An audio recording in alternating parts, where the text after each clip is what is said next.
বন্ধুরা সবাইকে অনেক অনেক ভালোবাসা। তোমরাও অনেক ভালো আছো আমি জানি। আমি আজকের ব্লগটা শুরু করছি আমার বেডরুম দিয়ে। বেডরুমটা একটু পরিষ্কার করে নিই। আর হাজব্যান্ডকে কাণ্ড দেখো, পেপার পড়েছে ওখানেই রেখে দিয়েছে। এসি রিমোটটা পর্যন্ত বিছানায় পড়ে আছে, মানে খাটের ওখানটায় পড়ে আছে। ওইগুলো সব আমি একটু গুছিয়ে দিই, কারণ হাজব্যান্ড চলে গেছে আজকে মর্নিং ডিউটি। আর খাটগুলো তো বুঝতেই পারছো, জানলা দিয়ে এত ধুলো ঢোকে, প্রতিদিন একটু ক্লিন না করলে হয় না। তো আমি একটু তাড়াতাড়ি করেই করব, কারণ আজকে আমার ক্লাস আছে, মেয়েরা ঢুকে যাবে। এই যে আমার হচ্ছে ক্লাসে এখনও স্টার্ট হয়নি, দেখো একে একে সব আসতে স্টার্ট করেছে। আমি তার ফাঁকে একটু ব্রেকফাস্ট করে নিই। আজকে একা আছি বলে ব্রেকফাস্ট করতেও ইচ্ছে করছিল না, ঘরে যা যা আছে তাই ভাবছি খেয়ে নেবো। একটু পায়েস মিষ্টি এই দিয়েই আজকে আমার ব্রেকফাস্ট। আর মেয়েরা যেহেতু এসে বসে আছে, আমাকে একটু তাড়াহুড়ো করে ওদের কাছে যেতে হবে। এখনও প্রত্যেকে আসেনি, আসলে আবার কাজ আমার বেড়ে যাবে, বুঝতেই পারছো। এখনও রান্না পর্যন্ত করিনি। তো চলো, এইবার মনে হয় সবাই চলে এসছে। এই হচ্ছে বন্ধুরা আমার স্কুল, এটি হচ্ছে আমার সেলাইয়ের জায়গা। এখানটা আমি ভীষণ পছন্দ করি, এদের সাথে আমি ভীষণ ভালোবাসি এই কাজটি করতে। দীর্ঘদিন এই কাজের সাথে আমি যুক্ত আছি। দুর্গাপুরে প্রচুর মেয়ে আমার কাছে এই কাজ শিখে, সেলাই শিখে তারা আজকে স্বনির্ভর।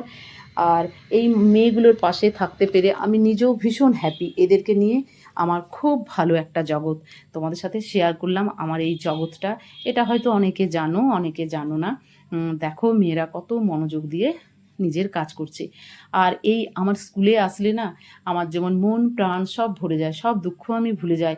শুধু আমার এই স্কুলটাতে যখনই আমি বসে পড়ি, এদের সাথে গল্পও করা হয়, আনন্দও করা হয়। চলো ওদেরকে এবারে ছুটি দিয়ে দিলাম। আমার কাজের মেয়ে কেটে দিয়ে গেছে সবজিগুলো, দেখেছে আজকে বৌদির তাড়া আছে, ও তার জন্য একটু কেটে দিয়েছে।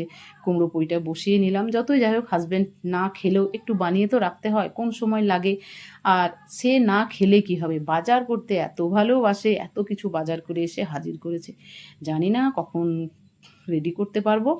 তো চলো, যতটা সম্ভব আমি চেষ্টা করছি আজকে কি কি করা যায়।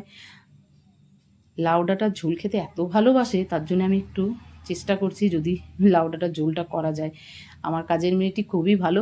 এই দেখো আমার বাড়ির পিছনটিতে সুন্দর করে বাসন ধুয়ে টুয়ে রেখে দিয়ে চলে গেছে, ওখান থেকে নিয়ে আমি চলে আসি।